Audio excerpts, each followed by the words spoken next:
आज तालुका कृषी अधिकारी खंडार यांच्यातर्फे आयोजित नागमंडी देवस्थान इथं परिषद पाहणीसाठी आलो आहोत. तर इथं जी व्हरायटी आहे सोयाबीनची, तर त्या सोयाबीनच्या व्हरायटीवरती आणि बाजूच्या सुद्धा शिवारावरती पाणी केलं असता सेमी लुपर जी आळी आहे त्याचा प्रादुर्भाव, तसेच चक्रीभुंगा आपल्या खोडमाशी ज्याला म्हणतो त्याचा सुद्धा प्रादुर्भाव दिसून येत आहे.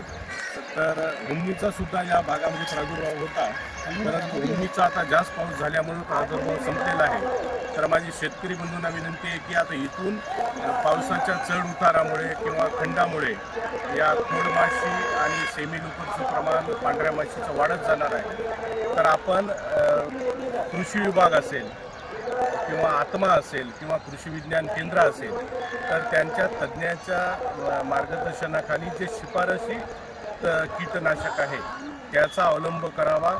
आणि आपल्याला काही जरी अडचणी असतील तर आम्ही ॲडवायझरीसुद्धा व्हिडिओमध्ये ते देत आहोत की येलो मोजाचा अटॅक कसा ओळखावा.